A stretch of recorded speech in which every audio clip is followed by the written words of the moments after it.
Well, hello everybody. So people have been asking me to do a vlog, so we're going to try a little experiment together and see if this works. My friend Susan Grady emailed me a question, and I thought this would make a perfect first question for the vlog, so here we go.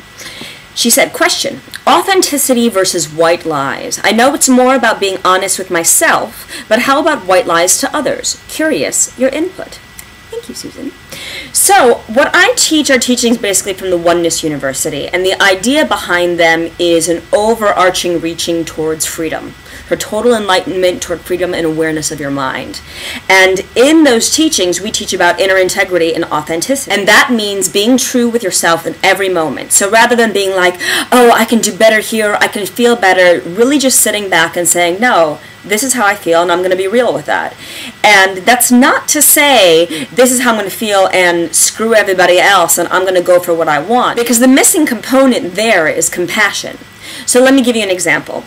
If your best friend's wedding is tomorrow, and she comes up to you, and she's wearing a $5,000 white dress, and you haven't seen it before, and she walks up and she says, well, what do you think?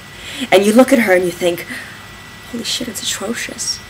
You don't tell her that in that moment, because at that point you have to look at the wider picture. There's nothing she can do about it, and in that instance the white lie is what's more appropriate because it's more compassionate.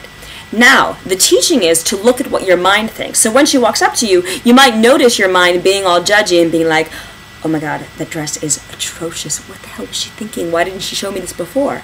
So you stop, you notice your mind doing that, oh my god, what the hell was she thinking, that dress is atrocious, why didn't you go to meet her before? You notice it, you note it, you step back from it, and you tell her, you look amazing, tomorrow is going to be unbelievable, I'm so excited for you. So the practice is noticing what happens in your mind, but not necessarily acting out on it. In that case, you'd want to be more compassionate, and giving a little white lie is going to be okay for the bride, because she knows she's going to be a little crazy pants the next day, as it is. And what happens is, as we get into higher and higher levels of consciousness, those thoughts don't necessarily go away, it's just that they don't affect you. So when the bride comes up and let's say she looks hideous, you might still have the thought that you hate the dress, but the emotional reaction is what is going to come to the forefront.